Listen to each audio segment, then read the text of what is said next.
This is a video piece about what I believe is wrong with the usage of stats within League of Legends. This is going to be mainly a response to Freak's tweet about the win rate of Rumble at MSI, and then later going in on some of the to response of FaceCheck, and I'll share my thoughts about what I think about what they are saying about stats and the usage of stats within League of Legends. Is that podcast was the reason I got inspired to make this video. Now, before I go into it, I'll give some background information about my knowledge of stats, which is something you should do if you make this kind of video, so that people at least know you're somewhat credible. I am currently a first-year physics student. I'm retaking the first year. I have done multiple experiments with data sets and statistics, and the reason this matters is because in my study, big emphasis is put on drawing proper conclusions based on your numbers and your stats, where if your numbers change in a certain way, your conclusion changes or not. You have to arrive at accurate, concrete conclusions based on your statistics. So I do have some knowledge of statistics, also how variance plays into it and how accurate a certain measurement is based on the data you have collected. Some of my background information, and yeah, let's get it. So, getting into it, sets credit to the person. You need to know the user, there they are. Then it says, Rumble is 3-7 at MSI so far, if you don't count RNG's completely free wins regardless of comp. Well, first off, that is a horrible metric to randomly throw away, right? You cannot simply exclude data because it favors your narrative. That is a horrible decision to make, and not like it's untruthful to the conclusion you're trying to receive. It's like me saying a coin has a 75% chance to land on heads and a 25% chance to land on coins if I take a measurement of 10 and then just don't pick all the ones that had coin, right? Of course you're going to shift your data. And that is problem one with this. Problem two is that if you say this, you assume that RNG has nothing, like has this special status that no matter what they pick in that group, or no matter what happens, they are going to win anyway. Thus meaning that any Rumble picks against RNG also should not count, thus shifting your statistic even further, right? So if you're going to exclude RNG for being, like, having the precondition that they're going to win no matter what, and thus you cannot say anything about the impact of Rumble on their games, you should also exclude the losses that people have made picking Rumble when they were facing RNG, right? You have to make that go both ways. Thus meaning that in this match of Pentanet GG versus RNG, where Rumble was picked, that loss shouldn't count. And this match from UOL versus RNG, where Rumble was picked, that should also not count, thus meaning he's actually 3-5 by your own metrics, right? And that already is a lot more reasonable than 3-7. But regardless of that, regardless of the fact that argument is just invalid because you exclude your data, on top of that, the sample size of 10 games is not enough, right? Going back to the coin example, if I flip a coin 10 times and it lands 3 times on heads and 7 times on tails, anyway, runs 3 times on head and 7 times on tails, it doesn't mean that a coin isn't a 50-50 chance to land on head or tails. But the same way how a sample size of 10 games at the highest level is not enough to say anything about a win rate of a champion, especially in an environment where context of the game matters, right? Because, well, first of all, context matters because the teams matter, because he himself believes that RNG has different circumstances which don't mean they don't affect the win rate. Second off, team comp matters, draft matters, misplays matter, right? There's so many conditions that go along with it to where you cannot just blankly use this amount of games Rumble Jungle won in pro play, or this amount of games he lost, and then say anything about the viability of the champion. Also, because it assumes that that champion will be the sole reason to win or lose that game, right? That's why the context matters. If you say this type of stuff and you try to draw a conclusion based off the wins only, you're essentially saying nothing else matters. If I pick Rumble, I must win an X amount of times, and thus I can decide based on that how good or bad the champion is, which just is not true. In the same trend, that argument falls apart on itself, because that would mean you would have picks where I need to win a certain amount of games because this champion is that good, but at the same time you would have a pick that could be picked in the same game saying I must lose a certain amount of games because this champion is bad, right? So if you're using win rate like that way, it doesn't correlate because two champions can be contradicting each other, and thus that cannot exist. So you cannot use win rates to determine the viability of a champion. It just does not work, right? Because if I would take an 80% win rate champion that would win out of 10 games, he would have to win 8 games because he's 80% win rate. And then the same with 20% win rate champion, and I picked them in the same game on the same team, that cannot work, right? So there's other variables you have to take into account. Now, that's enough about win rates of pro play statistics. Now we get onto the other point of the tweet. Jeb is giga overrated in that role. He's a good mid laner, he's a bad jungler, draft better, and then he links a picture of solo queue win rates, which again doesn't make sense, because it's widely agreed upon that League of Legends solo queue is a different game from League of Legends competitive. We are both playing the same game of League of Legends, but it's widely different in skill level, play, and coordination, right? And the most common argument that comes up with this is champions like Akali, who were known to be good, but already had a negative win rate. But even like less champion specific or like less examples, it just, you cannot make that correlation. You can only make that correlation if it's the same environment. But if you can agree upon that it's not the same environment, then you cannot decide the viability of a champion in pro play based on solo queue win rates. It just doesn't hold up. It doesn't work. It's like saying it's you're in the same field, but you're arguing different things. Like you have different variables and you have to control them differently. Like in pro play, the variables of a team are a lot more controlled because you talk to each other, you know what each other's going to do, and you have a similar aligned goal. In solo queue, you're essentially thrown in with 4 randos who might completely disagree with what you have to do, with champions that might completely not work, with no coordination because you don't know their opponent's habits, or your opponent's or your teammates' habits, right? So the variables are so drastically different that solo queue doesn't say anything about competitive. Furthermore, there's another reason why this whole solo queue win rate statistic says nothing about a viability of a champion. And my example for this is Lilia. Take Lilia's stats. Okay? This is Lilia's win rate at the moment. Now, yes, obviously what you're going to think, Lilia is not being picked as much in competitive pro play and she's fallen off due to the recent jungle changes. Sure, that's all fine and dandy. Let's not look at this big number in the middle. Let's look at this graph. Win rate history. Right? Now, I assume this is 2021, May 2021, March, and then November, September. Right? This is the ELO's Platinum Plus across all regions. And we'll go over the other ELOs in a bit. Right? The also jungle only role.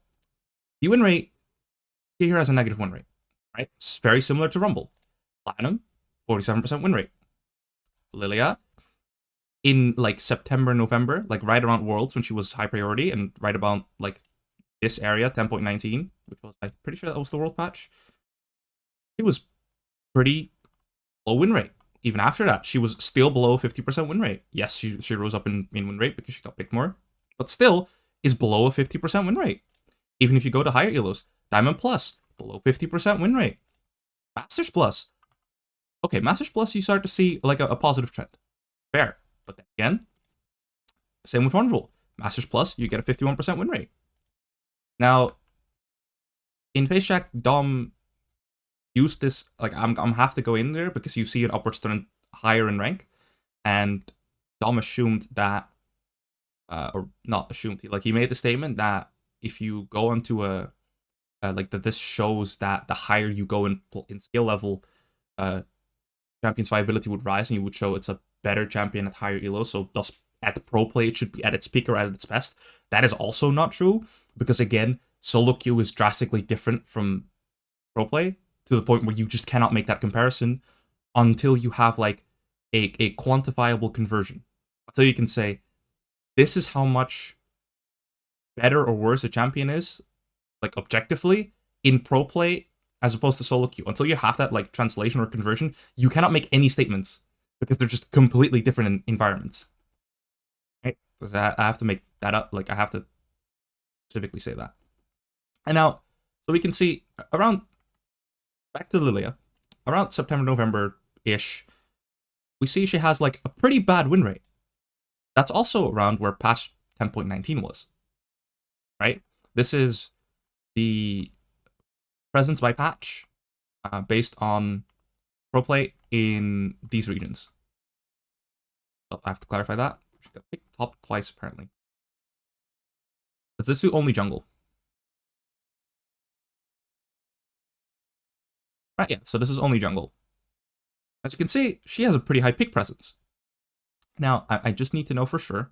When was 10.19 release? Just to make sure that we have, that I'm not saying wrong stuff. Wednesday, September 16. Okay? So, the September lines up, right? Low win rates. September in the history of League, like in Masters. Pretty low win rates, September 2020 in Diamond Plus. Pretty low win rate in Platinum Plus, right? So it checks out. A viable champion, as per presence, she has a 60% presence by patch on 10.19. She also, by the way, had a negative win rate in pro play, but clearly, because she has a 60% presence in the jungle, pro players across all these regions clearly view the champion as viable. And I'm pretty sure back then, everybody widely agreed that Lilia was one of the best junglers in the game. Lilia was a very viable champion. Thus again, showing that you cannot use solo queue win rates to determine the viability of a champion. In fact, you can barely even use a large sample size across multiple regions to determine the viability of a champion, because everybody widely agreed that Lilia was a really good jungler at the moment, and she still had a negative win rate with an actual sample size. Right? And all of this goes to show that these win rate stats and these arbitrary no-context discussions don't actually mean anything. You cannot, and I repeat, cannot use the win rate of a champion in isolation to determine its viability. That is not a thing, because there are other factors that you have to be taken into account to actually come to this conclusion.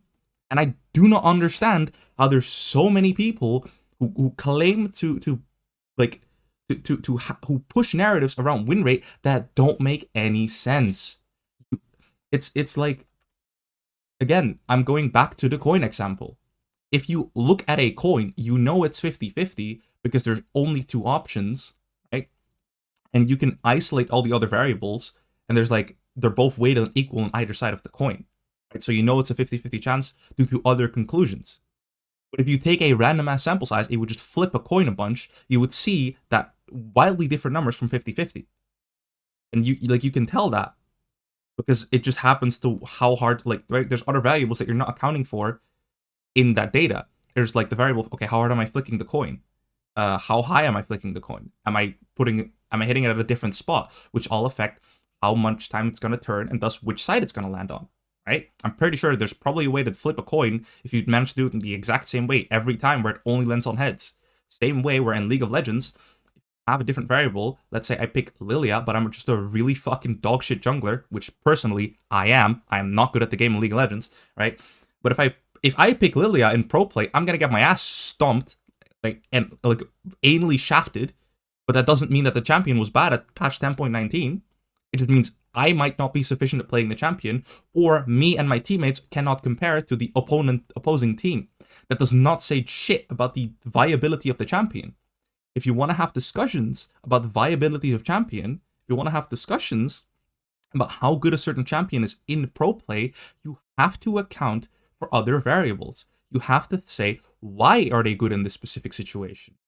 Why are they working with this specific build? Why are they picked? And then you can use win rate stats to back up your claim, right? So if you see a certain team picks a certain champion and a certain draft style within a certain theme, and you see that they are winning a lot on it, then yes, you can say that playstyle tends to be effective against opposing players. And that champion or these champions in this context with these decisions and these playstyles tend to be effective. That's a proper way to use stats. But saying Rumble is a bad champion because he has bad solo queue win rates and a bad win rate at MSI does not mean he's actually a bad champion, and do not mean the same thing at all, because you are not in taking into context what the champion's being picked for, how he's being used, what players he's being picked by, and in what spots he would actually be a good champion at all, which is the entire point of how to determine properly if a champion is viable in pro play or not.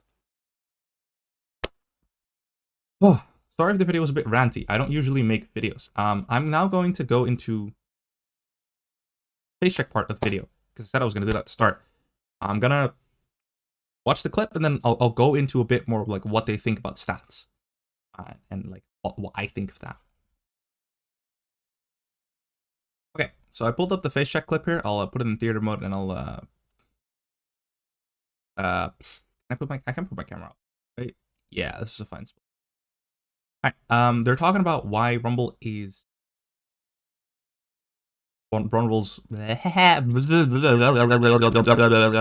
sorry. I don't usually record videos. I'm very not used to this. That's why I'm all like weird. Talking's hard. Anyway, to give some context, they're talking about Rumble's viability, and then later to go into the stats, and I'll actually go into the tweet and bring some of the same points up that I just brought up, but I'll show you to put a clip in and talk through parts. I'll pause that part and then say what I think about it.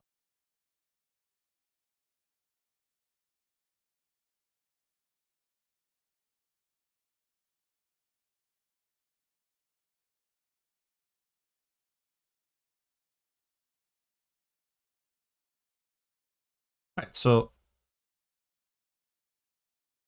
yes, there's more context to this clip, and if you want to see the full clip, check out FaceCheck. But essentially, what he just gave was an example of how Rumble ult was wrongly used in pro play, like in his eyes. Which again brings back to the point: if you want to determine a champion's viability, you have to assume they're played at maximum potential, right? That's the only way you can say making conclusion of win rate is if you assume everything is being played at maximum potential. And Dom at least believes that Rumble is not being played to its full potential. Thus, again, win rates cannot be used to determine the conclusion, because they need to be played at maximum potential. And I'm rambling a bit again, but I have to go in on this to fully explain the point. The reason I say they need to be played at maximum potential is because otherwise you're not making a statement about the champion, right? Yes, you can assume that their mistakes can be made because people are human, but you don't take that into consideration when you assume the viability of a champion. Win rate, because if you assume that the champion's not being played at high maximum capacity or maximum potential, then that win rate of that champion contains information that's not exclusive to the champion, and thus doesn't necessarily only say something about the champion, right? If they're not played to their fullest potential, then you can very easily make the argument, well, yeah, but the player in this game, and the reason they lost was because the champion wasn't being played the way it should be played, and thus the win rate is also more reflective of, or like the loss can be accounted to the person, the player, more than the champion. Again, showing that win rates in the way that they're being used currently cannot be used to determine viability of champions. Moving on.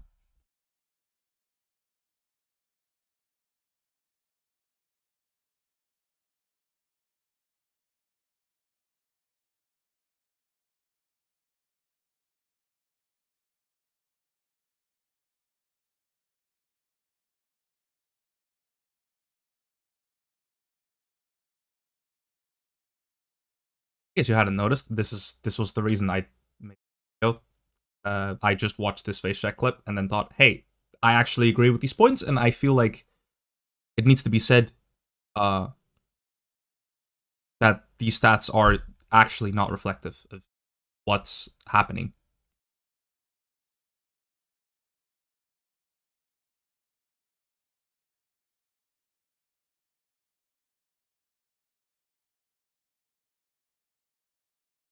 That is true. Stats can be very easily misconstrued. I don't dislike Freak. Like I'm gonna put the disclaimer at the start, or I put the disclaimer at the start, and I'm gonna say it now again. I don't actually dislike Freak. I actually like a lot of what he does. With the way he stats like to determine just factual truths when he does it for his patch rundowns. But this is a massive misrepresentation of how stats should be used. That's like, this is like what he means, that stats don't necessarily pertain to truth because there's no context. That's exactly this example from the reasons I gave earlier. And this example. Oh, also that's actually a good point. So he said, stats, truth can change on newly discovered information. That is absolutely true. If you think you know something at a certain point, and then new information comes in that changes the way you think, your stats no longer mean anything. Right? If you roll a ball down flat, like down a hill, and you assume the hill is smooth, you can get certain statistics from that. If you now discover that the hill wasn't smooth, but there was a bump in the somewhere that you didn't know of before, your entire previous stat doesn't mean anything anymore until you adapt them to take into account the bump. Right? That's a very simple example. If I roll a ball down a hill, I can determine like the resistance of the materials, right, by how fast they roll. Like I can assume it's gonna roll down this hill that fast, assuming everything's smooth, but like still has resistance or still has friction. When I see a bump, and there's like, that's a different form of friction. That's like a different thing that's going to stop or slow down or maybe speed up my ball. Thus, my previous assumption of how that ball was going to roll no longer makes sense. Yes, I agree with him. When you have new information, you need to reevaluate your stats, and or your stats could become invalid.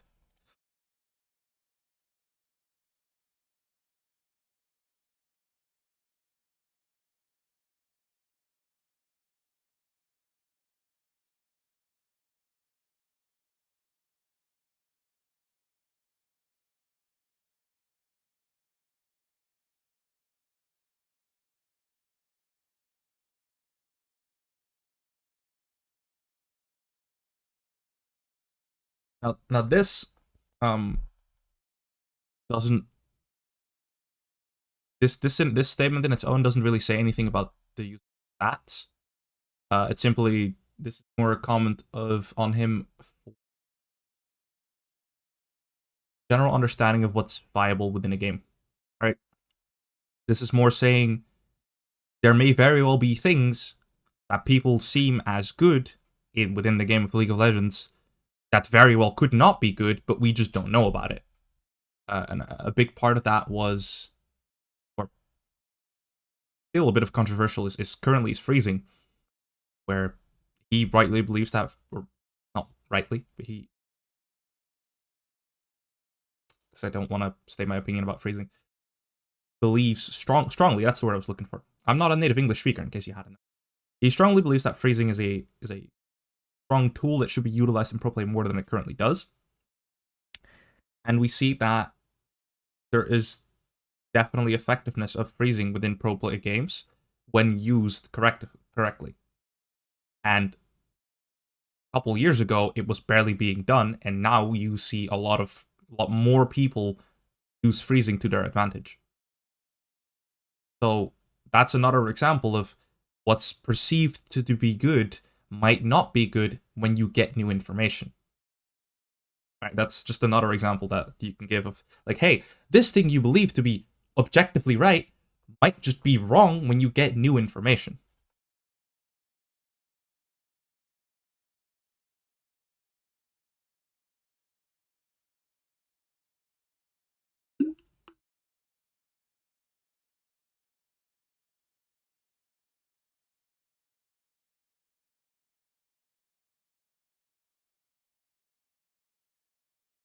Gonna skip over this next part because what he does is essentially dumps reaction, then he reads out the tweet. Not really relevant.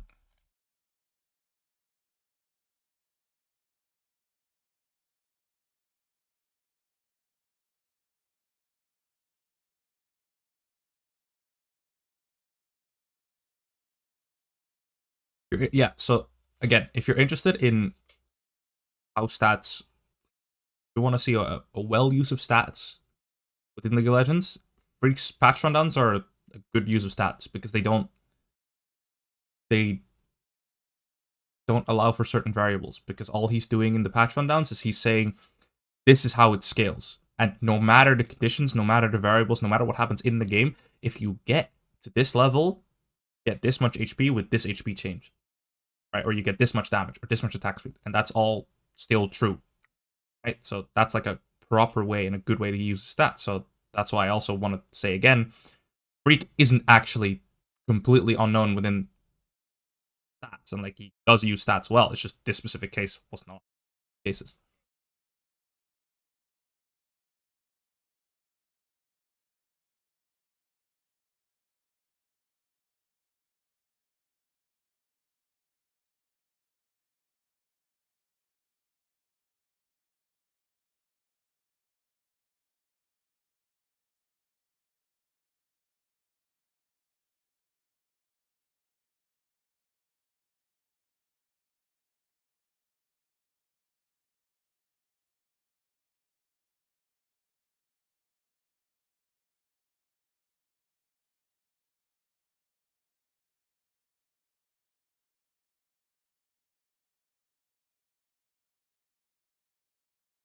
So yeah, these are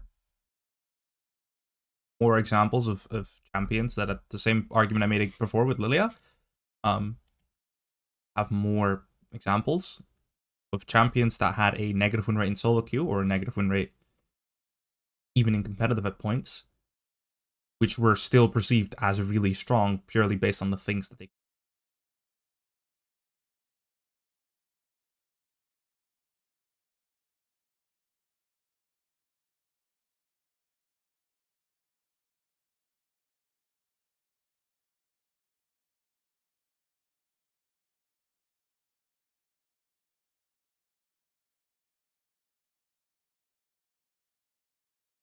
Now that this is a bit more of a aggressive way of saying something, and I feel like it's actually very important to explain the nuance by what this statement means, because because if you just hear this statement, you might assume that everybody who uses since you would graph is using it wrong, and that's not necessarily true. But what I personally think that he's trying to say here, and what I will agree with, is stats and graphs on their own, they don't mean anything if you don't provide the proper context. That's very like, and what I mean by that is if you don't understand the full situation, you cannot use numbers. That's kind of what this whole video is about, and what the whole controversy is about. It's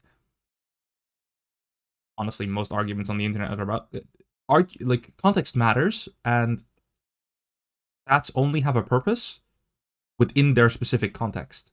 You're like, if I just show you like average damage output over this amount of games over patches of a champion by like any player, that doesn't mean that much. Right? If I just show you, let's say I show you, I don't know, Faker's stats damage numbers on Silas over 15 games. That doesn't mean anything. Like, right, they might be high. It's just a stat, right? If he does 10k damage every game on average, boo-hoo, right? Is it a competitive game? Was it a solo queue game?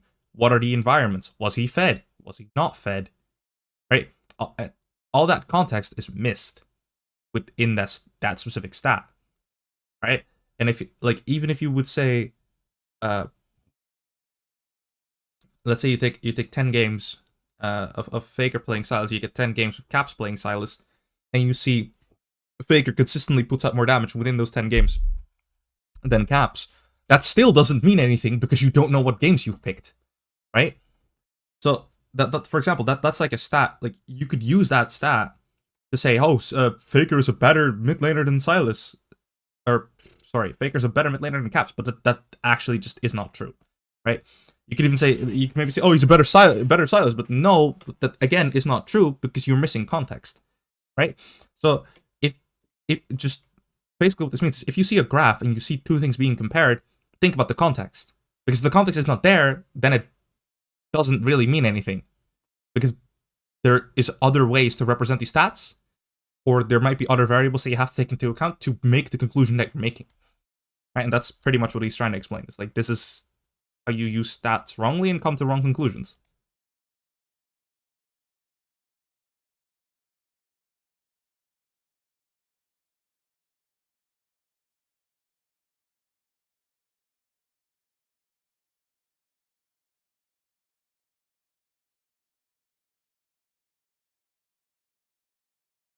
That's another thing. Why actually no, I already said that. I already said that solo queue and competitive are two different games. Thus, they might not. You can't just correlate the win rates like that.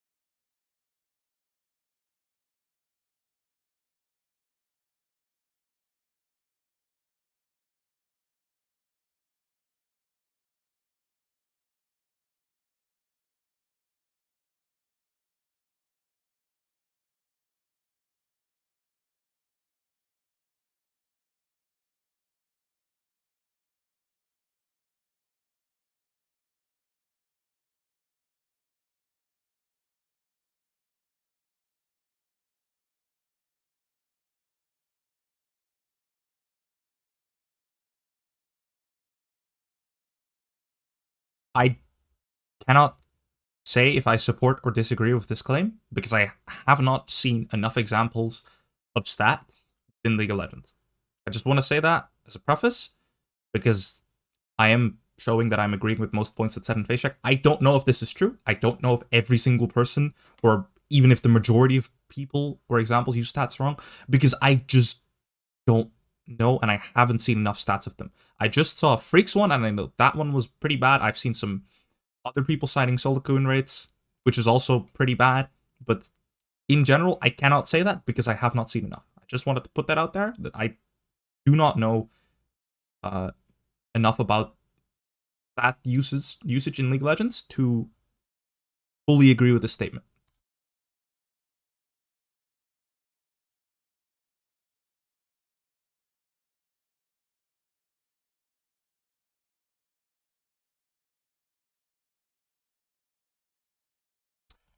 Now, this is actually a good point. That makes, like, what he just tried to the picture he tried to paint makes a lot more sense in that order. If you see a champion has a negative win rate yet still gets picked a lot in competitive, that should raise a question. That shouldn't be your conclusion. That's actually, here I actually do agree. If you see he has a negative win rate, but you see pro players still value Rumble pretty highly, what you should start thinking as a logical conclusion is, okay, clearly pro players see some value within the champion that I don't see based off stats, just purely off stats, right? So there must be something about this champion, or there must be a concept of or idea that is within pro play, or within, like, between pro players where they can agree on that Rumble has value that isn't shown or isn't as easily executed within solo queue. Right? And to further explain that point,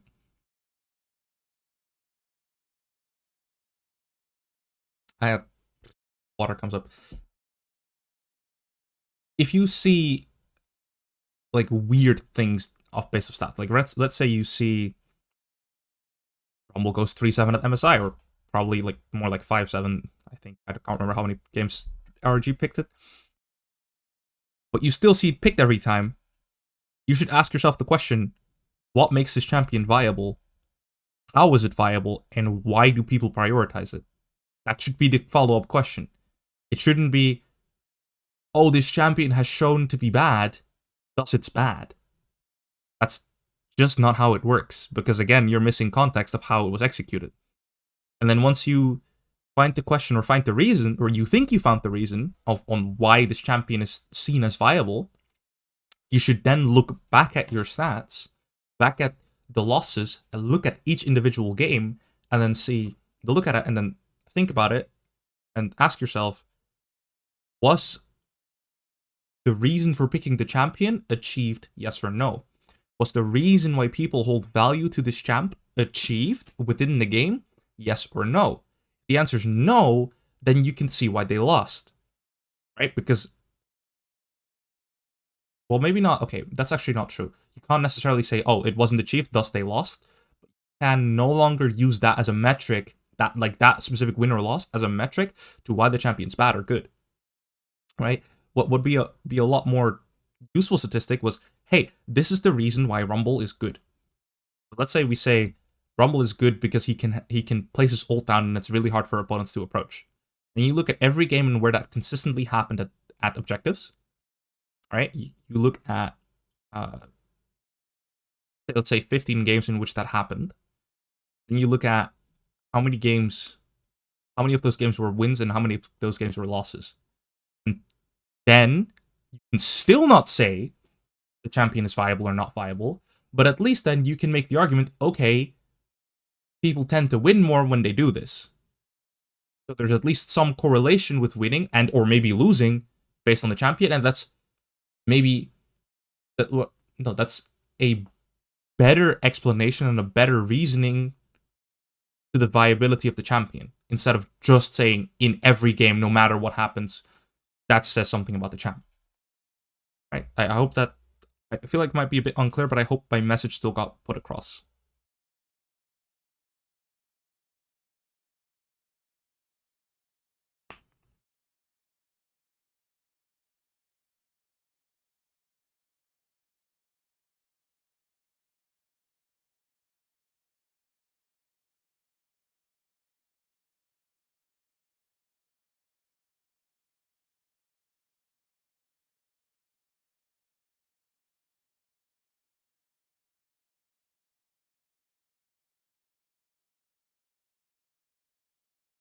I don't know if I agree with that. I don't think, I mean, I don't necessarily, I don't know Freak personally, but I don't think that he would specifically put this out to make people look bad.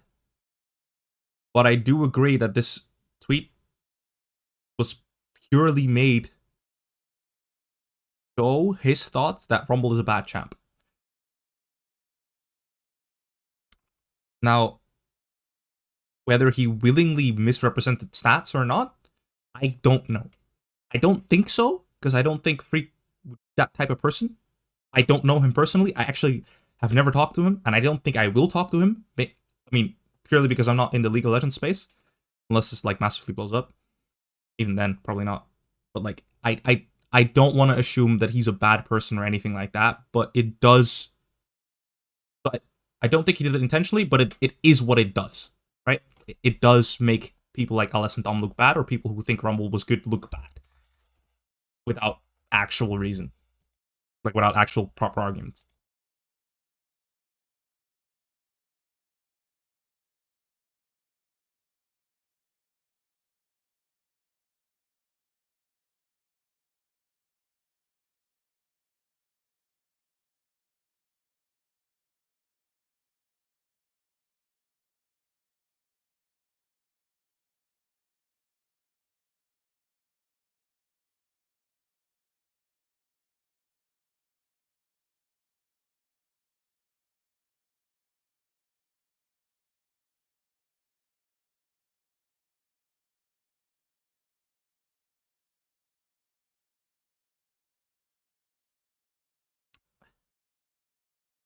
Back to the previous point in the video, that's like what I pointed out, but it's not even like to further add on to this, to again enforce the idea, or not enforce, reinforce the idea.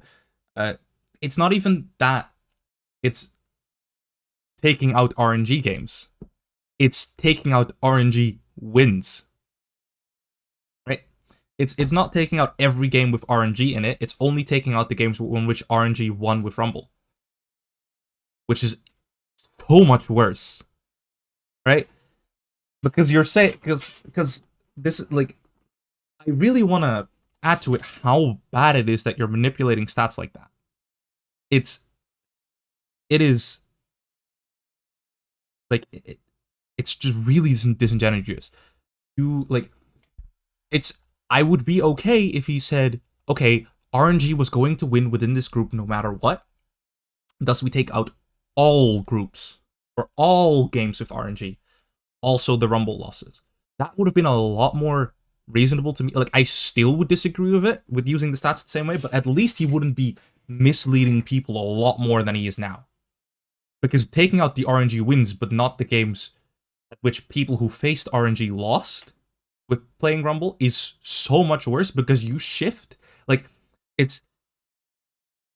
shift the stats so much in your favor, because essentially you're taking off 2 wins, but you're not taking it off the losses.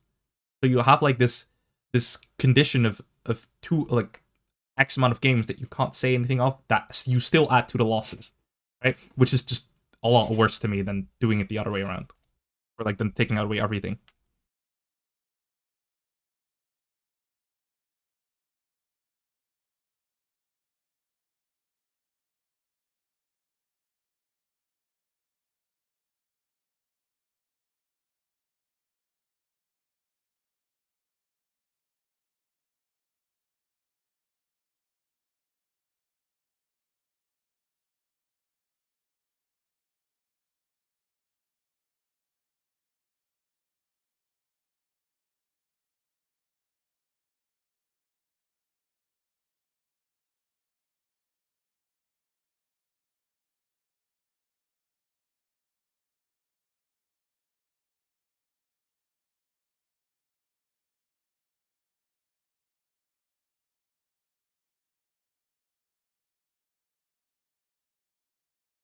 To anybody who still isn't convinced that, or still wasn't convinced that there's more to viability of a champion than how well it performs within solo queue and competitive, listen to that clip. Listen to what Dom says, and listen to the amount of questions you can ask about a viability of a champion that have jack shit to do with stats. Right? Just think about that for a second. You could ask, like, what was it, 8, 10 questions, and strengths and weaknesses of a specific champ to reason whether it's good or bad, that had nothing to do with its win rate. Right? But I'm pretty sure everybody who, like, talks about how good or bad a champ is, actually has discussions about it and thinks about it, will eventually run into these questions. Because for some reason, League players look at every matchup in isolation, which is a different issue and a whole nother topic on its own. But if you can do that, like, okay, if you can do that in, like, situations like draft, why don't you do it when you argue about the viability of a champion? If you can say to yourself, okay, I pick Alistar into Rel because it interrupts his W, and I think it's a better pick because it does, like, certain things, thus it's a good pick. Why don't you do that for Rumble too? Why do you resort to win rate? Right? So we know that there's, right? That's why it's so weird to me. Like, this is like no longer even, this is more like a personal annoyance I have with the League community. I don't understand how different things come together. Right? I don't understand how people at the same time can say, oh, this champion's good or bad based on these things and these counter matchups, right? For example, Alistar W interrupts Rel's W, or I don't know, Alistar's knockup interrupts the Rel W. But then at the same time say, yeah, Rumble is a bad champion because he has a bad win rate. Right? So you know there's context. You know there's more things to a champion than just how well he performs or not. But at the same time, we're still using win rate as an argument? Where's all the context gone? Where's all the questions you asked before? Where's all the reasons that you gave that the champion was good? Why don't you do that when a champion's bad to try and like prove, is he actually bad? Or does he just perform bad because of other reasons? Why don't we make that step too? Right? It's just so weird. It's so strange how people don't make that same step for the same situations in the same game. They just do different things and then come to like they use this method when they want to raise when they say the champion's bad, and they use another method when they want to say a champion's good. Right? Stop defending your weird theories by like stop adjusting your measurement based on what result you want. Stay consistent. Use the same reasonings for every result. If you can use this reasoning to see, like, if you can name reasons why a champion's good, you should, in the same thread, use the same reasons or the lack of those reasons to determine a champion's bad, and not resort to a completely different measurement and a completely different reasoning to then say this champion's bad. That doesn't work. Because then, which method is better? Is it better to look at stats, or is it better to look at the reason why a champion's good? Right? Which one of the two is it? How do you make a statement in that? You cannot do that. So you have to pick one of the two. And then you would never pick the win rate, because the win rate has so much other context to it. So you would always pick the idea of, I need to have specific reasons why a champion's good, and if I cannot find that reasons, or if I can find more weaknesses than pros, then the champion's bad. That's always the line you should take, because the other line, stats, doesn't make any sense. Right? Another thing, if you do that, you can never progress in the game. You can never evolve, because if you think a champion's bad because you haven't tried it, you don't have stats. So if the only way to determine a champion's good is his stats, you can never get those stats because you never play the champion. Right? So it's another reason why, like, thinking that win rates and win rates and stats like that determine the viability of a champion, one, brings you into a complete stalemate where you can never progress, and two, is just not a good way to determine that. Yeah, that was that little rant. I just thought of that, and I got really frustrated, because it's actually so weird how you can have two schools of thoughts that don't align, but yet come to a same conclusion, or like a similar conclusion. Really weird. And not similar conclusion, but like make the same statement, or like determine a property of a champ. That's what I was trying to say, because conclusion is not the right word, because you come to two different conclusions, but they're both an answer to the question, is the champion good or bad?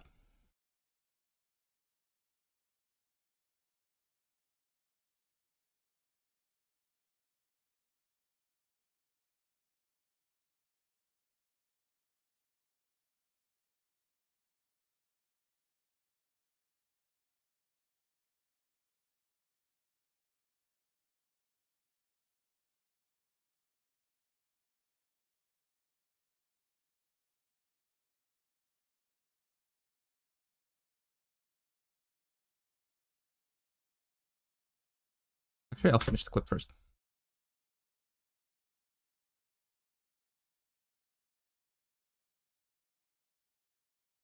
That's another thing. Back to the variables.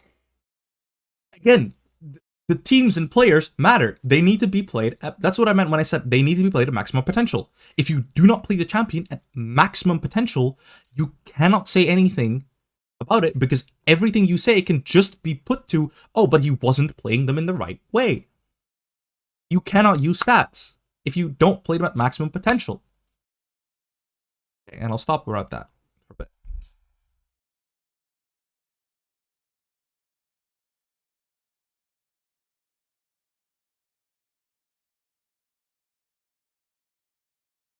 Who would use a 10-game sample size that also excludes specific data to favor your reasoning? Sorry, that's my Discord.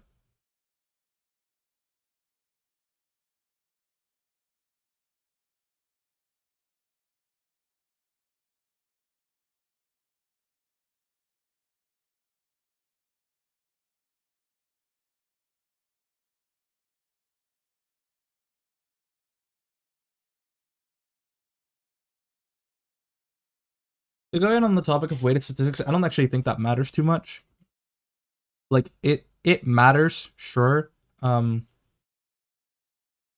matters how useful, or like how similar skill level teams perform against each other, it matters a little bit. But again, I just don't think win rate can be used in that way. Because even if you do use weighted statistics, you again get the question, okay, was the reason they lost really the Renekton? Or was the win really the Renekton? Or was it the rest of it? Right? You can, yes, if you want to make the comparison based of just win rate, you should use similar skill level teams, and you should use like weighted statistics. I don't know if weighted is the right term. I actually don't think it is. But you should use top teams versus top teams and bottom teams versus bottom teams because they're similar in skill level, and thus you can make a better conclusion of it. Because there isn't this massive gap of skill that you also need to take into account, and you can't really translate that into win rate percentage. But even then, I still don't think win rate is a good way to determine, even there, how viable a champion is.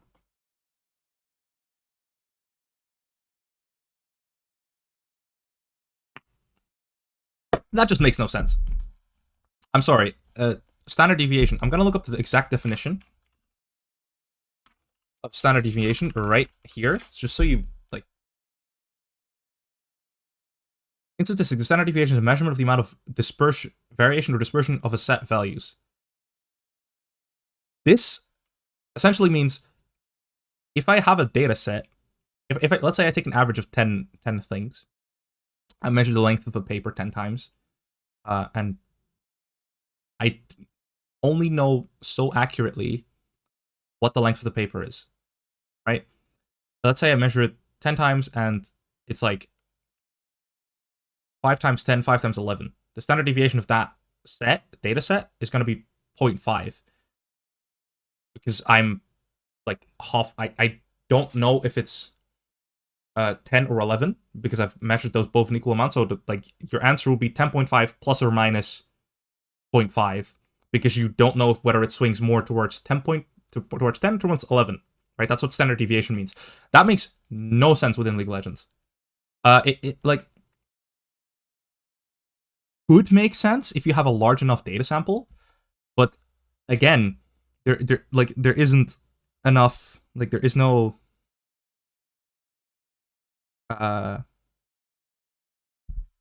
it just doesn't do anything. Standard, like talking about standard deviations within League of Legends, I don't think actually does anything. No, it does. I mean, it doesn't do anything when you talk about a large sample size, but it does do something when you talk about a low sample size. So, yes, if I have 8 games, my standard deviation is going to be fucking wild. Right? Because I have such a low sample size. No, actually, I don't know, but I don't think, personally, I don't believe standard deviation matters at all in the statistics, and I find it really strange that he brings it up. So if I do get a response from this, which probably won't, but maybe I will, I would very much would like to know how would you use standard deviations? I don't get it. How you would use that.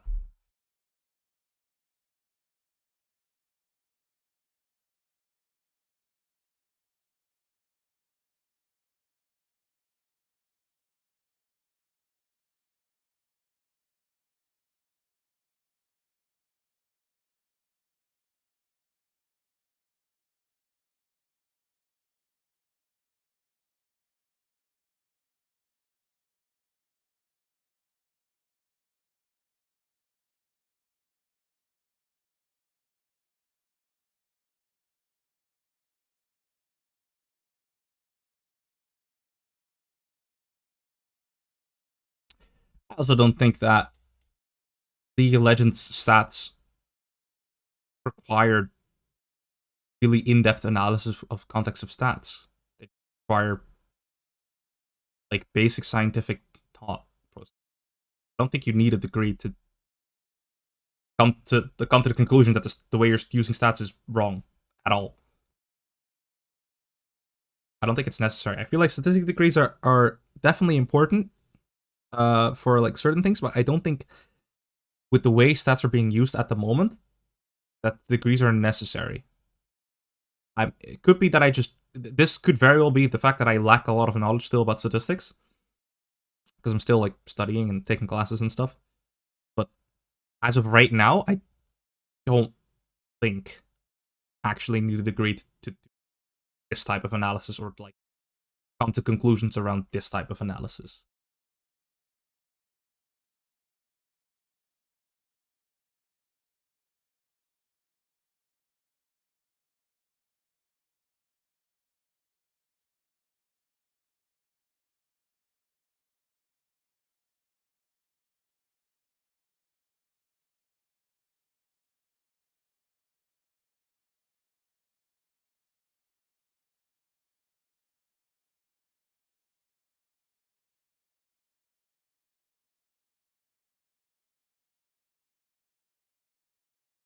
Before it goes on the grading screen, that's actually a good point.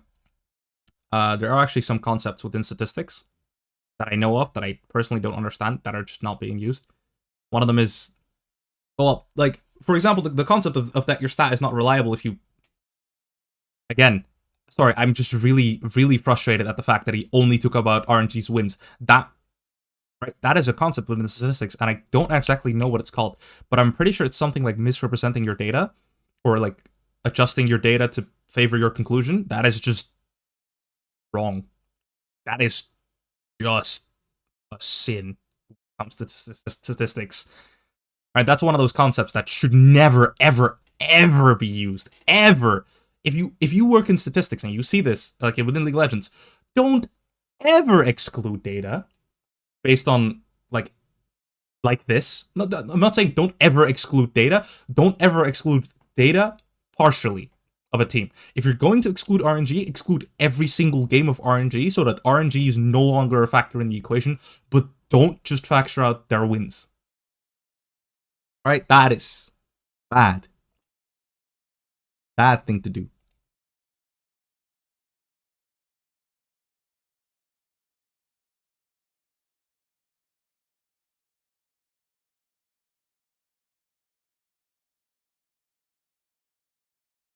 Gotta go back a bit further because I didn't get to start.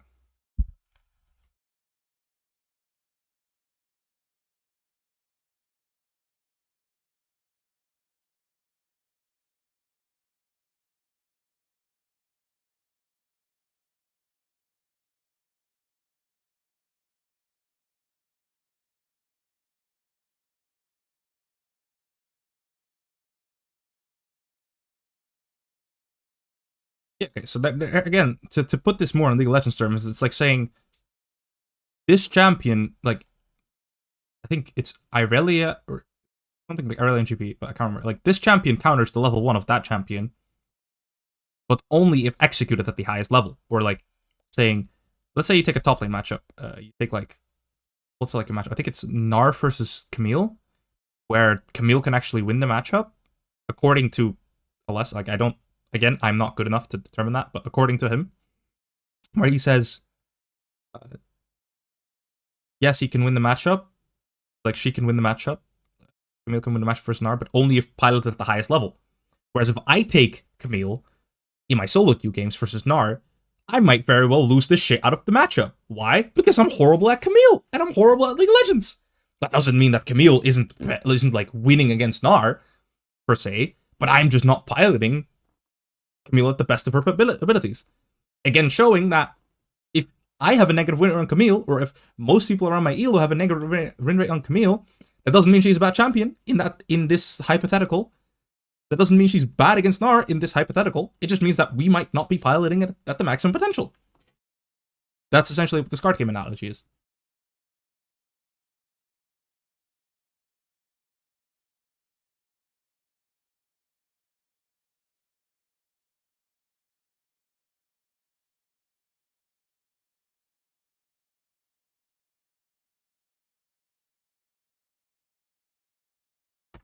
Yeah, that, like, he goes on to a massive rant and they muted it. But yes, if you, like, your stats only mean the point you argue as long as you stay within the point of argument.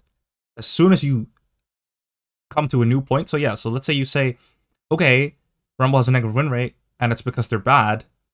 And you come to the conclusion that it's because people are bad and not because the champion's bad.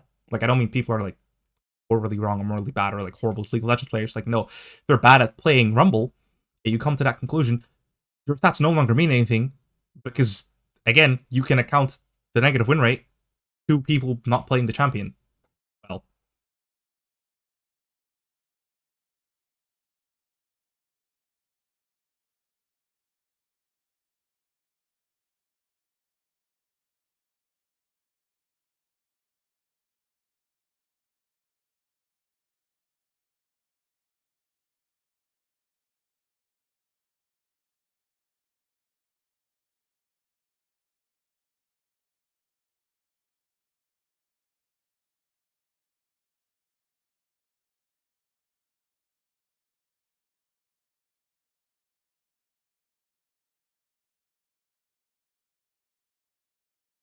Is what I meant.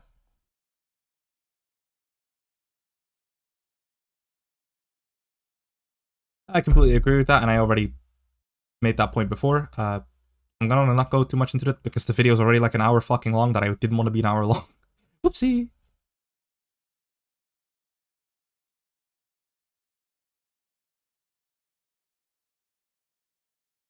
It sounds hyperbolic, but it really is. Like, it really is. Like, that is. Right? Sorry, I'm gonna go on a fucking tangent again. I just said the video wasn't gonna be long, but it really is. Like, taking away statistics to help your narrative, you could easily make it, right? And it's similar to like saying I'm taking away RNG wins because they picked Rumble and they're gonna win anyways is essentially the same, saying the same. I'm gonna take every fucking win away that Rumble ever made, because the teams were just better. You can say that for every single team, then you can say, okay, Rumble has a 0% win rate. They just only lost. It's equivalent. Both those In both those scenarios, your stats mean the same, which is nothing. But it's just in one of them, it's a lot more obvious to people than in the other situation. But it is quite literally that.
Like his sentence got a bit messed up there at the start. But yes, if you're good at a champion, you can show how strong the champion is. But if you're worse at the champion, that doesn't necessarily mean that the champion's bad. It might just be you are not piloting her at max potential, which again is like the same argument over and over again.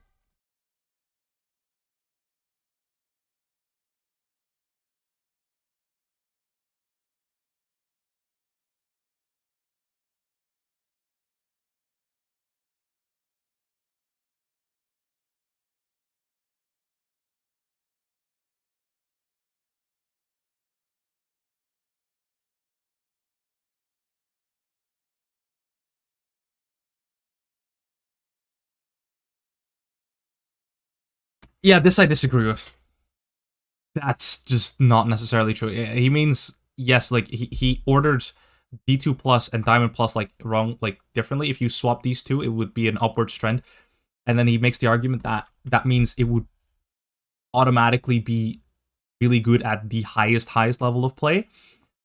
But again, I don't think you can make the argument for that because even like as far as I understand it, even challenger games are still vastly different from pro play, right? Purely because one tricks, there's other people, there's like no cohesive team comps, there's like a bunch of reasons. So you again cannot make the argument that that automatically means it's better at pro play. I also think that that is just not a valid argument, but the point still stands that it doesn't necessarily mean Rumble's a bad champion, but it shows a correlation that with better play the champion gets better, and that could be true for pro play, but that doesn't necessarily have to be true. Right? Just because you see the trend doesn't mean it stays true all the way up there, but it does make you think, okay, is this true? It does raise the question, okay, I see an upward trend. The higher up the tier we go, does that also mean it's good in pro play? And that will be something to find out.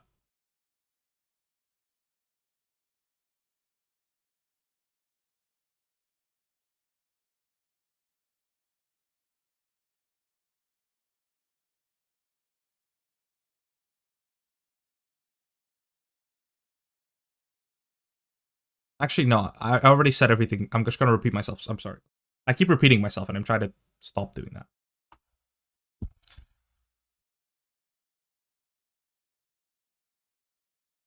I don't think I don't know economics too well, but I don't think a degree in economics necessarily means you're particularly good at stats. Personally, I don't know what you exactly learn in economics, but as far as I understand it, economics doesn't necessarily mean good at statistics.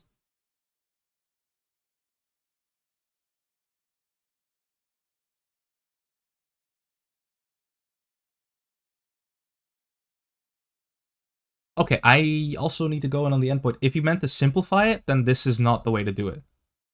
Uh, can like this is not simplifying. This is misleading because these stats aren't correlated. So simplifying would be explaining in layman's terms why a champion's good or bad. That's like simplifying the situation would be I think Rumble is bad because these and these reasons. Right? Because I don't know, you maybe think that he doesn't do enough damage or his kit isn't well suited for pro play, and then giving like easy to understand reasons. This is not simplifying. This is just saying my stats show this, thus it must be true. When you've manipulated the stats to show that, and you use stats that aren't necessarily leading you to the conclusion that you're making, that is not simplifying, that is misleading.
This is a final like I don't think they're gonna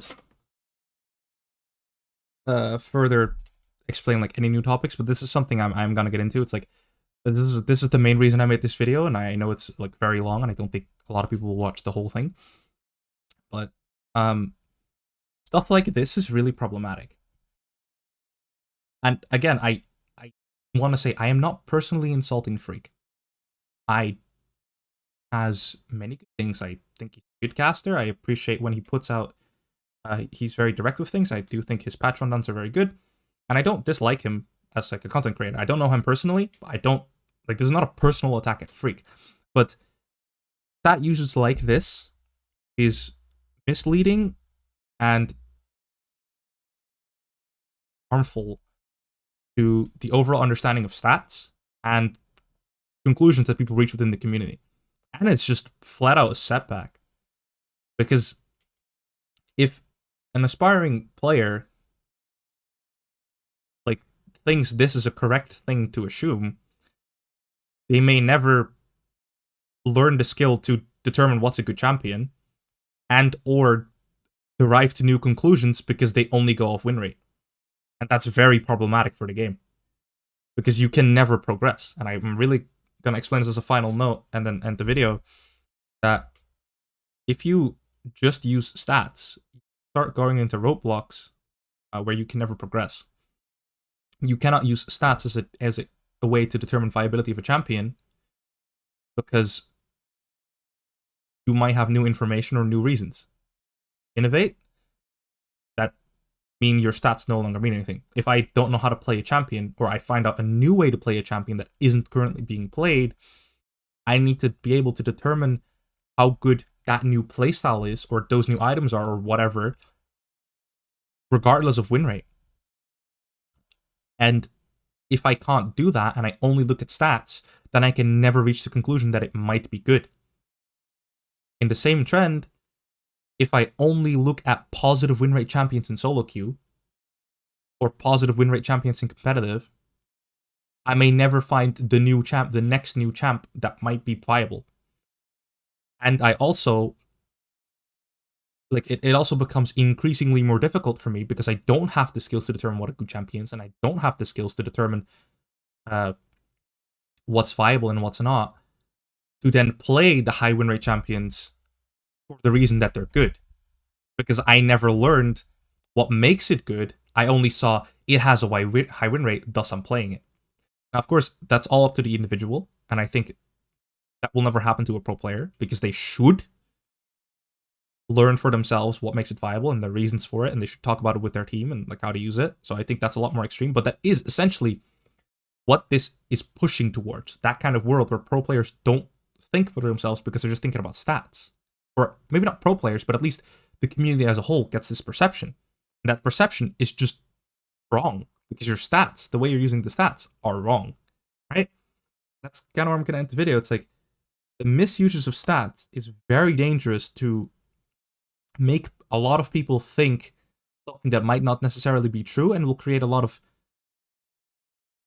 dialogue that doesn't need to be there, and will lead people to an astray path, because they believe stats are a good indication of what is viable and what's not. Which makes sense, because you can think, oh, this champion on average in solo queue gets played, doesn't have a high win rate, thus it must be bad because it averages out skill level. But that's just not what happens, because it could very well be that a majority of solo queue players don't know how to play a champ, and you would say yes, it would average out at the end, but that just doesn't necessarily need to be true. It could very well be that a large amount of people in solo queue are really bad at a champion because it's really hard to play that champion at a good level to make it viable. Doesn't mean the champion's not viable, just could be it's really fucking hard. For example, Irelia and Akali, right? And that's kind of where I'm going to end. It's like, the main problem I have with this usage of League of Legends stats is that it doesn't actually convey what you're saying. Like, the stats don't back up your argument, yet you're presenting it as such, thus giving people a wrong perception about what's good and what's bad, and how to determine what's good and what's bad. That's why I think it's problematic. That's why I made this video. Then as a final note, I want to put a disclaimer. This is not a personal insult at Freak, not a personal insult at people who use stats. Their response to try and fix a problem that I see building up, that I have some knowledge of. I am not a perfect stat analysis. I don't have a degree in statistics, but I do have some basic knowledge of how to properly apply stats. And thus I wanted to share my thoughts about it and share it with the League community in the hopes that we can further move on to a better usage of stats and stop doing things like this. And with that, I'll end the video, and I'll see you later, maybe. I don't know if I'll make new videos, but I'll see you around. Bye, friends.